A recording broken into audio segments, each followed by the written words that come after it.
నమస్తే అండి. Hyderabad real estate చూస్తున్నాం. ఎందుకంటే గత 10 ఇయర్‌లో ర్యాపిడ్‌గా చేంజ్ అయిపోయింది. యెస్. అంటే ఈ పరంగా ఇంత ఇంపాక్ట్ ఉంటుందని చెప్పేసి రియల్ ఎస్టేట్‌లో ఎవరు ఎక్స్‌పెక్ట్ చేయలేరు. ఇంత అవును. మూవ్ ఆన్ కూడా జరిగి ఉండదు. కానీ గత 9 సంవత్సరాలుగా ఏదైతే బీఆర్ఎస్ ప్రభుత్వం చేసిందో, ప్రస్తుతం ఉన్నటువంటి కాంగ్రెస్ ప్రభుత్వం ఆ ఇంపాక్ట్ ఎలా ఉండబోతుంది రియల్ ఎస్టేట్ మీద? కాంగ్రెస్ ప్రభుత్వం వచ్చి రాగానే వాళ్ళ విజన్ అనేది క్లియర్ కట్‌గా మనకి ఎక్స్‌ప్లెయిన్ చేయటం జరిగింది. ఫస్ట్ ఆఫ్ ఆల్ అంటే వాళ్ళు ఔటర్ రింగ్ రోడ్ లోపల వరకి అర్బన్ సిటీ అని, ఔటర్ రింగ్ రోడ్ నుంచి రీజనల్ రింగ్ రోడ్ వరకి సెమీ అర్బన్ సిటీ అని, రీజనల్ రింగ్ రోడ్ బయట అంతా కూడా కంప్లీట్‌గా రూరల్ ఏరియా అని చెప్పేసి వాళ్ళు ఒక విజన్ తీసుకొని రావడం జరిగింది. అండ్ ఔటర్ రింగ్ రోడ్ నుంచి రీజనల్ రింగ్ రోడ్ మధ్యలో ఏదైతే ఏరియా ఉందో ఇది కంప్లీట్‌గా రెసిడెన్షియల్ పరంగా అండ్ ఐటీ సెజుల పరంగా అంటే నాన్ పొలిటికల్గా అంటే పొల్యూషన్ అవ్వకుండా డెవలప్ అవ్వాలనే కాన్సెప్ట్ తోటి ముందుకెళ్ళాలని చెప్పేసి ఒక క్లియర్ విజన్ ఉంది. అండ్ వాళ్ళు 1 మంత్ కాకుండానే చాలా అంటే అనౌన్స్మెంట్స్ కూడా చేయడం జరిగింది హైదరాబాద్ని బేస్ చేసుకొని. బికాస్ ఆఫ్ ఎందుకు అనంటే ఏ రాష్ట్రానికైనా ఎకనామికల్ జనరేటర్స్ ఓన్లీ సిటీస్ మాత్రమే. ఏ ప్రభుత్వమైనా ఇన్వెస్టర్లను అట్రాక్ట్ చేసి కొత్త కంపెనీలు రాబట్టుకొని సో ఈ ఎకనామికల్ జనరేట్ చేస్తే హైదరాబాద్ మీద కాన్సన్ట్రేట్ చేస్తే ఇప్పుడు తెలంగాణకు ఉన్నది ఏకైక ఆప్షన్ హైదరాబాద్ ఒకటే మేజర్గా. ఇక్కడే ఎకనామిక్ అంతా కూడా జనరేట్ అవుతుంది. సో హైదరాబాద్ మీద కాన్సన్ట్రేట్ చేస్తే తప్పిస్తే అంటే ఇప్పుడు 6 గ్యారంటీస్ అని చెప్పేసి సంక్షేమ పథకాలు ఏవైతున్నాయో అవన్నీ ఫుల్ఫిల్ చేయగలుగుతారు. సో ప్రతి ఒక్కరు 100% ప్రతి ఒక్క ప్రభుత్వం కూడా హైదరాబాద్ మీద కాన్సన్ట్రేట్ చేయాల్సిందే.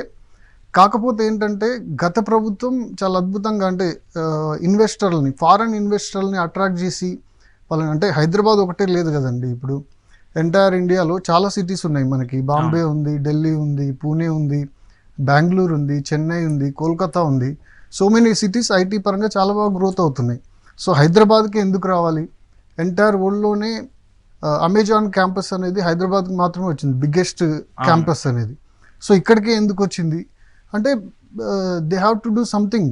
మన ఏదైతే టిఆర్ఎస్ ప్రభుత్వం ఐటీ పరంగా చాలా అంటే ఒక మార్కెటింగ్ పర్సన్ సేల్ చేస్తే అంటే సేలింగ్ ఎలా చేస్తారో అలాగా వాళ్ళు తీసుకెళ్ళి ఇన్వెస్టర్లను అట్రాక్ట్ చేసి తీసుకొని రావాలి. అంత ఈజీ కాదు.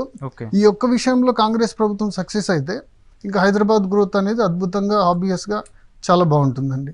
అంటే మెయిన్గా సంబంధించి ఫార్మాసిటీ మనం చాలా సంవత్సరాల నుంచి ఆ పేరు వింటూ ఉన్నాము.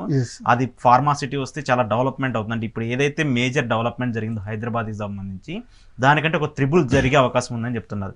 అండ్ ఇన్వెస్టర్స్ కూడా చాలా మంది ల్యాండ్ మీద ఇన్వెస్ట్ చేసేవాళ్ళు చాలా మంది ఆ ఫార్మాసిటీ వచ్చేటువంటి ఏరియాలో ఇప్పుడు చాలా మంది ఎక్కువగా ఇన్వెస్ట్ చేశారు. లాక్స్ ఆఫ్ రూపీస్ పెట్టి వాళ్ళు చాలా ఎక్కువ ఇన్వెస్ట్మెంట్ చేశారు. సో ఇప్పుడు గవర్నమెంట్ ఒక నిర్ణయం తీసుకోబోతుంది, ఫార్మాసిటీని వేరే సైడ్కి చేంజ్ చేయాలనేది ఒక నిర్ణయం వస్తుంది. సో అది చేంజ్ అయితే అక్కడ పరిస్థితి ఏంటి? ల్యాండ్ పరిస్థితి కానివ్వండి, ఆ చేంజ్ అయితే పరిస్థితులు అంటే కాంగ్రెస్ ప్రభుత్వం ఏం చెప్తుంది అని అంటే ఈ సెమీ అర్బన్ ఏరియా ఏదైతే ఉందో ఈ సెమీ అర్బన్ ఏరియాలో ఎలాంటి ఫార్మాసిటికల్ కంపెనీస్ ఉండకూడదు అనే కాన్సెప్ట్తో ఈ ఫార్మాసిటీని జస్ట్ షిఫ్ట్ చేస్తున్నామని చెప్పేసి అంటున్నారు. అండ్ ఈ ప్లేస్లో మెగా టౌన్షిప్స్ డెవలప్ చేస్తాము, లైక్ రెసిడెన్షియల్ కాలనీస్ డెవలప్ చేస్తాము అని చెప్పేసి వాళ్ళు చెప్పడం జరిగింది. సో అండ్ ఆల్సో అంటే దానికి అంటే ఇప్పుడు ఇంటర్నేషనల్ ఎయిర్పోర్ట్ నుంచి తుక్కుగూడ మీదుగా కందుకూరు వరకు ఒక మెట్రో అలైన్మెంట్ ఒకటి శాంక్షన్ చేయడం జరిగింది. అదేవిధంగా తుక్కుగూడ నుంచి కడతాల్ వరకు 6 లైన్స్ హైవే కూడా వాళ్ళు శాంక్షన్ చేయడం జరిగింది. సో ఆబ్వియస్లీ అంటే ఇవన్నీ కూడా మేజర్ డెవలప్మెంట్స్. ఒక ఏరియా గ్రోత్ అవ్వడానికి ఇన్ఫ్రాస్ట్రక్చర్ అండ్ ట్రాన్స్పోర్ట్ సిస్టమ్ అనేది చాలా ఇంపార్టెంట్. ఈ రెండు కూడా అక్కడ వరకు తీసుకెళ్తున్నారు. మేబీ ఆ టౌన్షిప్స్తో పాటు ఇంకా రీసెంట్గా దుద్దిల్ల శ్రీధర్ బాబు గారు ఐటీ మినిస్టర్ ఎవరైతే ఉన్నారో వాళ్ళు ఏంటంటే టౌన్షిప్స్తో పాటు ఐటీ కూడా అక్కడ డెవలప్ చేస్తామని చెప్పేసి చెప్పడం జరిగింది. ఇవన్నీ అనుకున్నట్టు జరిగితే అక్కడ ఎవరైతే ఇన్వెస్ట్మెంట్ చేశారో వాళ్ళకి ఎలాంటి ప్రాబ్లం ఉండదు. కానీ అనుకున్నట్టు జరగకుండా కొంచెం యాక్చువల్గా ఏంటంటే ఫార్మాసిటీని బేస్ చేసుకొని ఎవరైతే ఇన్వెస్ట్మెంట్ చేశారో వాళ్ళు ఏదో రాత్రి కోటీశ్వరులు అవ్వాలనో వెంటనే అంటే రిటర్న్స్ వస్తాయనో ఎవరు ఇన్వెస్ట్ చేయలేదు. అక్కడ ఇంకో 10 సంవత్సరాలు పడుతుంది అది ఫార్మాసిటీ డెవలప్ అవడానికి.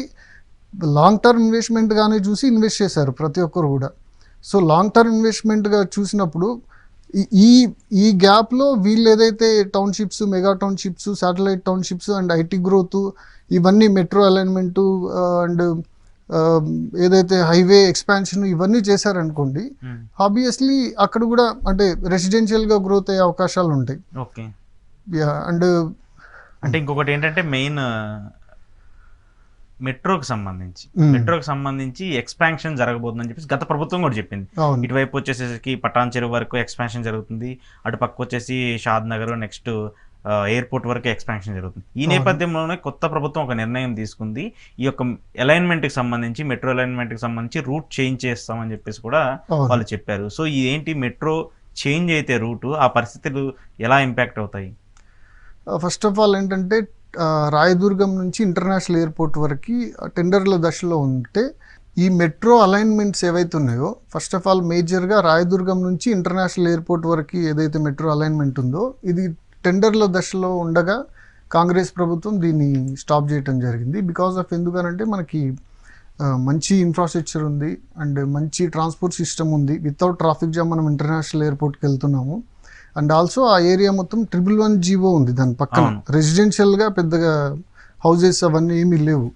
సో అలాంటప్పుడు అక్కడ ఇప్పుడు మెట్రోకి ప్యారలల్గా అంత ఇన్వెస్ట్మెంట్ చేసి అక్కడ మెట్రో ఇచ్చేదానికంటే ఓల్డ్ సిటీ నుంచి మనకి చాలా ట్రాఫిక్ ఉంటుంది అండ్ ఇవన్నీ కూడా జనాలు కూడా చాలామంది ఎక్కువ మంది ఉన్నారు.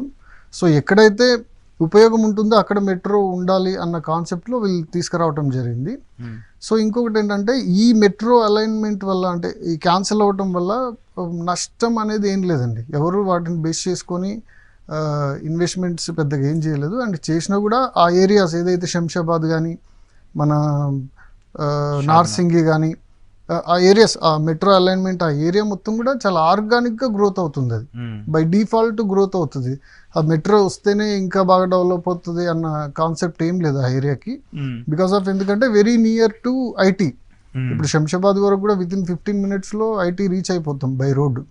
సో అలాంటప్పుడు దానివల్ల పెద్ద నష్టమేం లేదు. అండ్ ఆల్సో కాంగ్రెస్ ప్రభుత్వం అండ్ ఇంకొక అనౌన్స్మెంట్ చేసింది, మీరు విన్నారో లేదో, ఎంటైర్ ఓఆర్ఆర్ చుట్టూ కూడా మెట్రో కనెక్టివిటీ ఉండాలని చెప్పేసి.